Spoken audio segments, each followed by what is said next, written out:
Hello student, now welcome to in this live classes. आप सभी का स्वागत है इसमें। जैसा कि इससे पहले वाले वीडियोस में आपको हमने फ्लावर के डिफरेंट पार्ट्स के बारे में क्लियर किया था, आज हम उसी सीक्वेंस में पढ़ेंगे या स्टडी करेंगे स्टेमन के दूसरे पार्ट के बारे में, जिसको हम कहते हैं एंथर। जनरली इस डायग्राम को हमने इससे पहले वाले वीडियोस या इससे पहले वाले क्लास में शो करके बताया था, जिसमें फिलामेंट का डिस्कशन हो चुका था। डिस्कशन हमको करना है एंथर, देन आफ्टर उसके आगे की चीज़ों को। तो फर्स्टली जानते हैं कि एंथर क्या है, क्लियर? तो anther is a bilobe and diathecus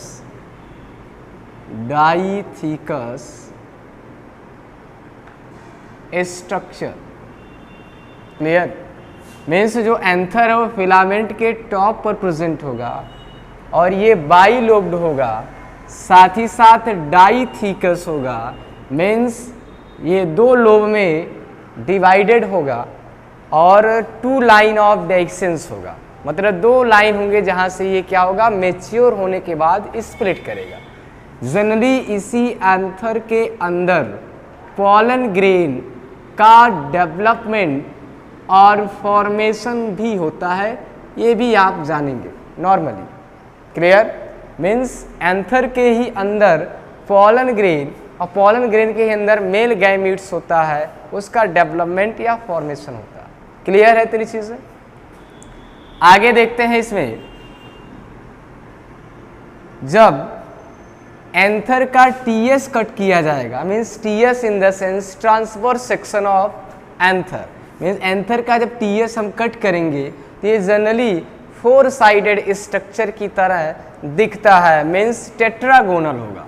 means आप कह सकते हैं when we cut the TS of anther, it seen as tetragonal structure।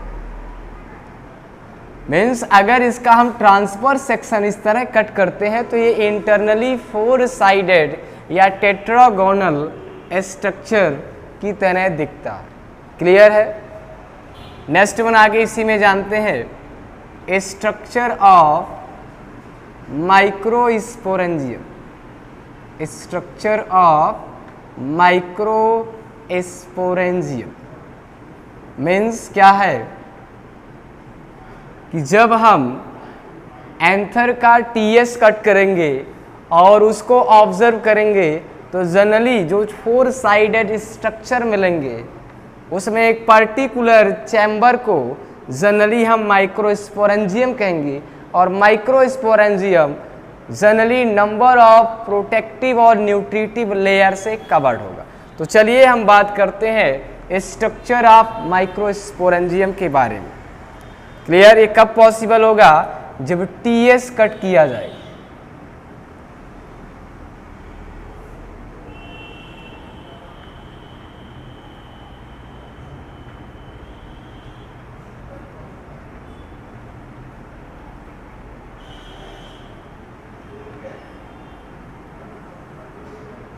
देखिए, when we cut the TS of anther तो जनरली हमको क्या दिखेंगे, माइक्रोस्पोरेंजियम। तो यहाँ पर हम स्ट्रक्चर की बात कर रहे हैं, माइक्रोस्पोरेंजियम। ये देखिए टेट्रागोनल स्ट्रक्चर आपको दिख रहा है। टीएस ऑफ क्या है? ये टीएस ऑफ एंथर है, और जब हम एंथर का टीएस कट करेंगे तब हमको इस तरह का स्ट्रक्चर दिखाई देगा। क्लियर है? इस पर्टिकुलर चैम्बर को हम क्या कहेंगे, माइक्रोस्पोरेंजियम नाम देते हैं। जो आपको 4 चैम्बर दिख रहे हैं इसको हम क्या नाम देते हैं, माइक्रोस्पोरेंजियम। आप देखेंगे 1 2 3 4 4 चैम्बर आपको दिख रहे हैं। एक पर्टिकुलर चैम्बर को क्या कहेंगे, माइक्रोस्पोरेंजियम कहेंगे। तो माइक्रोस्पोरेंजियम जो है वह नंबर ऑफ लेयर से कवर्ड होगा। तो सबसे बाहर की जो लेयर है वो क्या होगी, epidermis, outer layer epidermis. Clear. Next layer पर आते हैं, सेकंड लेयर। देखिए डायग्राम को आप साथ में बनाते रहेंगे। सेकंड लेयर, सेकंड लेयर क्या है, यहां पर नाम देंगे एंडोथीसियम।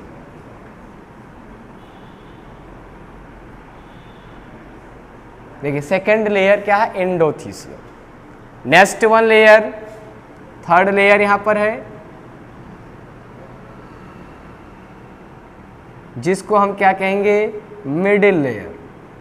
देखिए बहुत सिंपल डायग्राम बन रहा है और इसी डायग्राम को आप भी बनाते चलेंगे और आसानी से चीज़ें आपको समझ में आएंगी। और सबसे जो इनर मोस्ट लेयर होगा माइक्रोस्पोरेंजियम के अराउंड,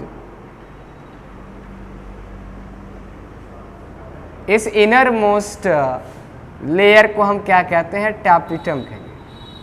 क्लियर है ना, इसको हम क्या कहेंगे, इनर मोस्ट लेयर ऑफ को हम कहेंगे टैपिटम। और जनरली हमने इसको दिखा दिया, ये क्या, माइक्रोस्पोरेंजियम। तो देखिए ऐसे सब में आपको बनाना है। हम एक स्पोरेंजियम के स्ट्रक्चर को एग्जाम्पल के तौर पर देखने प्रयास करेंगे, समझाने का। ठीक है, तो देखिए अगर आप देखें तो each microsporangium is surrounded by 1 2 3 and 4 layers. 4 layer से कवर्ड होगा एक particular microsporangium. Outer epidermis, then after endothecium, middle layer and innermost layer is tapetum. These three in the sense epidermis, endothecium and middle layer, generally protective layer. It is also called protective layer. इसको हम क्या कहते हैं, protective layer कहते हैं, क्योंकि ये तीनों लेयर कहीं ना कहीं इंटरनल पार्ट को प्रोटेक्ट करने का, सपोर्ट करने का काम करेंगे। And the inner most layer that is tapetum, जो इनर मोस्ट लेयर है उसका जो फंक्शन होगा ये क्या होगा, लिखेंगे इट प्रोवाइड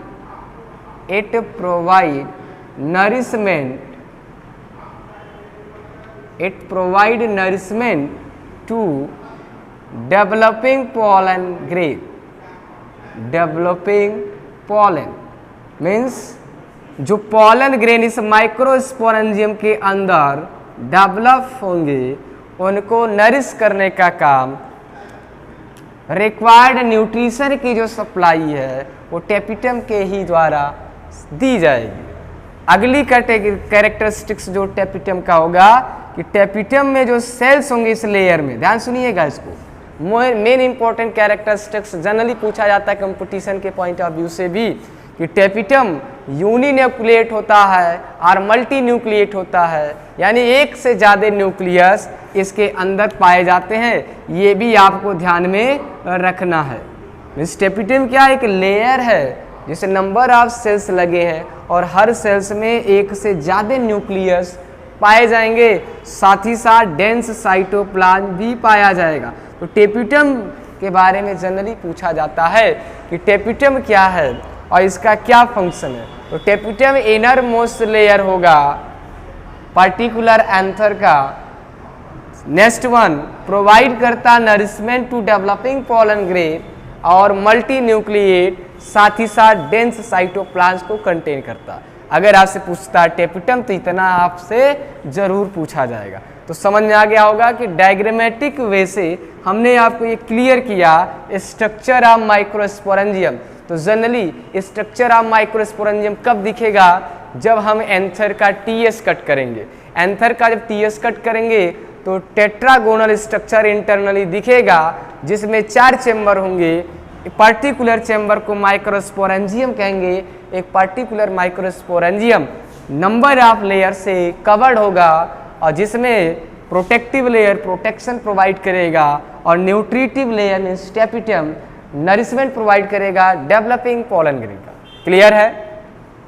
एक लाइन और आपको मैं बताना चाहूँगा इसी में कि यही जो माइक्रोस्पोरेंजियम हम कह रहे हैं जिसके अंदर पॉलन ग्रेन का डेवलपमेंट होगा, यही माइक्रोस्पोरेंजियम बाद में चल करके पॉलन सैक में या पॉलन चैम्बर में कन्वर्ट हो जाएगा। यानी कि एंथर जब मैच्योर होगा तो यही माइक्रोस्पोरेंजियम पॉलन सैक में क्या होगा, कन्वर्ट हो जाएगा और तब इसके अंदर क्या पाया जाएगा, पॉलन ग्रेन होंगे। यानी माइक्रोस्पोरेंजियम में पॉलन ग्रेन का डेवलपमेंट होगा एंड पॉलन सैक के अंदर पॉलन ग्रेन पाए जाएंगे। क्लियर है? अब देखिए इसी के आगे हम आगे के प्रोसेस को क्लियर करेंगे। इस पार्ट को आप समझ चुके होंगे। अब हम माइक्रोस्पोरेंजियम के अंदर की बात को अगले टॉपिक में डिस्कस करेंगे, यानी कि जो प्रोसेस अब आगे हम पढ़ेंगे वह यहाँ पर होगा। इसीलिए आप इस डायग्राम को बना लीजिए और ध्यान से इसको आगे के स्टेप से जोड़ करके हम समझेंगे। ठीक है ना? कोई डाउट्स नहीं है, नोट कर लीजिए, 2 मिनट है।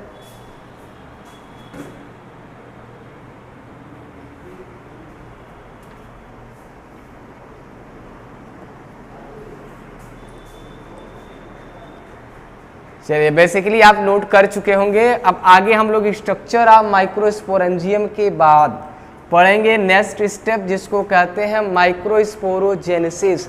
और माइक्रोस्पोरोजेनेसिस यहीं पर होगा, जैसा कि जो स्ट्रक्चर अभी तक हमने आपको बता दिया।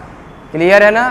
तो चलिए इस डायग्राम को हम इरेज करते हैं और माइक्रोस्पोरोजेनेसिस को कंटिन्यू करते हैं।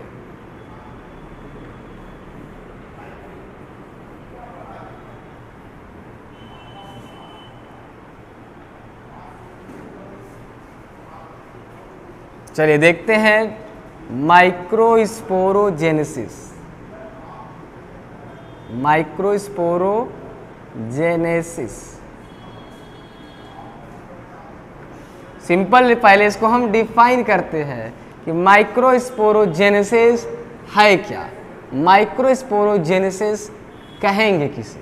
ठीक है? देन आफ्टर कैसे प्रोसेस होगा, तो लिखेंगे first point, the formation of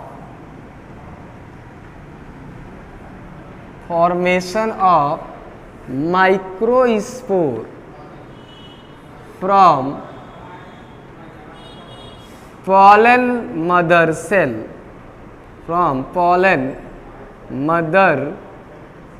cell, by meiotic division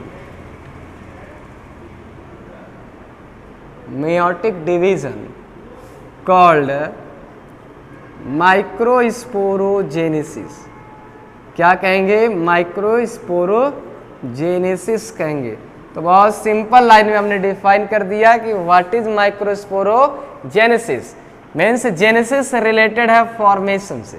तो किसका फॉर्मेशन हो रहा है? माइक्रोस्पोर का। तो लाइन कहीं ना कहीं इस टर्म से ही क्लियर हो रहा है कि माइक्रोस्पोर बनेगा, किससे बनेगा? पॉलन मदर सेल से बनेगा।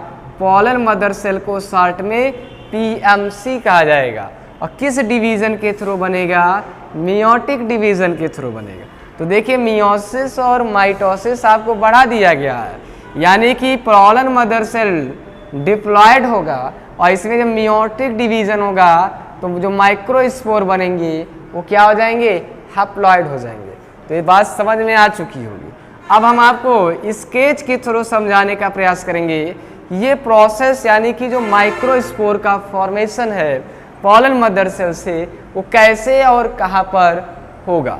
तो ध्यान देंगे, सिंपली हमने इसको ले लिया कि ये क्या है? माइक्रोस्पोरेंजियम है। ध्यान सुनिएगा, समझते भी चलिएगा। इसको हमने ले लिया कि ये माइक्रोस्पोरेंजियम है। ठीक है? अब इस माइक्रोस्पोरेंजियम के अंदर ग्रुप ऑफ सेल्स होंगे। ध्यान सुनिएगा, ग्रुप ऑफ होमोजीनियस सेल्स होंगे, जिसको हम कहेंगे ओवरऑल को स्पोरोजीनस टिश्यू। ध्यान सुनिएगा, स्पोरोजीनस टिश्यू क्या है? तो लिखेंगे होमोजीनस मास ऑफ सेल, मतलब एक ही जैसे सारे सेल हैं माइक्रोस्पोरेंजियम के अंदर, जिनको हम क्या कहेंगे? स्पोरोजीनस टिश्यू कहेंगे। क्लियर है? और स्पोरोजीनस टिश्यू क्या होंगे? डिप्लॉयड होंगे। जाहिर सी बात है कि डिप्लॉयड होंगे, इन the sense full set of chromosome होंगे। नेक्स्ट बनाते हैं, इसी के एक सेल को हम बात करेंगे, इसके एक पर्टिकुलर सेल को हमने ले लिया, इस पर्टिकुलर सेल को हम क्या कहेंगे, पॉलन मदर सेल कहेंगे। मतलब इसमें जो स्पोरोजेनस टिश्यू है, इसका एक पर्टिकुलर सेल के पास एक पोटेंशियल होगा कि वह मियोसिस डिवीजन के थ्रू डिवाइड होकर के नंबर ऑफ माइक्रोस्पोर बनाए। तो देखिए इसको हमने कंसीडर किया कि ये क्या पॉलन मदर सेल है। ध्यान सुनिएगा, इसमें मियोसिस फर्स्ट हुआ। अब आप मियोसिस पढ़े ही हैं, मियोसिस फर्स्ट और सेकंड, तो 2 माइक्रोस्पोर बने, फिर मियोसिस होगा सेकंड। देखिए सेल डिवीजन से रिलेटेड है, तो बनेगा 4 माइक्रोस्पोर। और ये चारों माइक्रोस्पोर आपस में क्या होंगे, एक क्लस्टर के फॉर्म में लगे होंगे इस तरह।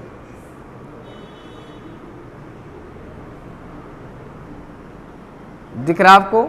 इसको हम अब क्या कहेंगे, पॉलन टेट्राड कहेंगे। कुछ बात समझ में आई आप? देखिए जो हमने डिफिनीशन यहाँ लिखा है उसी को हम क्लियर कर रहे हैं कि कैसे जनरली प्रोसेस ऑफ माइक्रोस्पोरोजेनेसिस होगा माइक्रोस्पोरेंजियम के अंदर। तो बहुत सिंपल है, माइक्रोस्पोरेंजियम आप पढ़ लिए हैं। माइक्रोस्पोरेंजियम के अंदर होमोजीनस मास ऑफ सेल होंगे जिनको स्पोरोजेनस टिश्यू कहेंगे। उसके जो इंडिविजुअल सेल होंगे उनके पास एक पोटेंशियल होगा कि वो डिवाइड करके माइक्रोस्पोर बनाएं। तो कैसे होगा, तो एक पर्टिकुलर पॉलन मदर सेल में मियोसिस फर्स्ट और जब सेकंड होगा तो 4 माइक्रोस्पोर बनेंगे जो आपस में एक क्लस्टर के फॉर्म में लगे होंगे। इनको क्या कहा जाएगा, पॉलन टेट्राड्स। यानी कि आप कह सकते हो 4 माइक्रोस्पोर,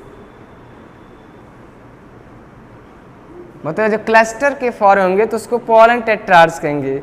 और यही पॉलन टेट्राड्स में से आगे चल के पॉलन ग्रेन अलग अलग हो जाएंगे। ध्यान देंगे, जैसे हमने लिखा है कि पॉलन टेट्राड बना, पॉलन टेट्राड, ठीक। उसके बाद क्या होगा, पॉलन टेट्राड के बाद लिखेंगे anther dehydrated, and then pollen tetrad से अलग हो जाएंगे पॉलन ग्रेन। क्लियर है? इस तरह ये चारों क्या हो जाएंगे, अलग अलग हो जाएंगे। कोई बात समझ में आई? तो इस तरह अब वह माइक्रोस्पोरेंजियम जिसको हमने पहले कहा कि ये माइक्रोस्पोरेंजियम है, अब इसके अंदर पॉलन ग्रेन बन चुके हैं। तो जब पॉलन ग्रेन बन जाएगा, पॉलन ग्रेन, तो इसको हम क्या कहेंगे, पॉलन सैक कहेंगे, या इसी को पॉलन चैम्बर कहेंगे। तो बात समझ में आ चुकी होगी माइक्रोस्पोरेंजियम में किस तरह माइक्रोस्पोरोजेनेसिस हुआ और किस तरह वह ट्रांसफॉर्म हो गया पॉलन सैक में। और आपको यहाँ पर हम बता दें कि जनरली किस तरह मेल गैमेट्स यानी कि पॉलन ग्रेन का फॉर्मेशन हो चुका है। और ये पॉलन ग्रेन कहाँ बनेंगे, एंथर के अंदर माइक्रोस्पोरेंजियम में बनेंगे। और जब एंथर ब्रेस्ट होगा तो ये पॉलन ग्रेन बाहर आते हैं पॉलिनेशन के लिए। तो वो आगे के इवेंट में हम लोग फिलहाल पढ़ेंगे।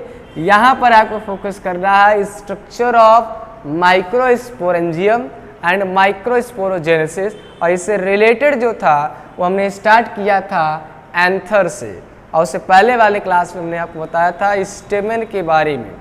ठीक है, स्टेमेन की पार्ट, फिलामेंट और एंथर, और फिर उसी में जो बचा हुआ था कि एंथर के बारे में, फिर स्ट्रक्चर ऑफ माइक्रोस्पोरेंजियम के बारे में, और माइक्रोस्पोरेंजियम के अंदर माइक्रोस्पोरोजेनेसिस के बारे में डिस्कस किया गया। यानी हम पहुंच चुके हैं उस स्टेप पे जिसमें पॉलन ग्रेन क्या है, बन चुका है। अब आगे के पार्ट या आगे के जो डिस्कशन है यानी कि पॉलन ग्रेन से रिलेटेड जो डिस्कशन अब होगा वो हम लोग अगले वीडियोस में देखेंगे। तो फिलहाल आज के लिए इतना ही, धन्यवाद।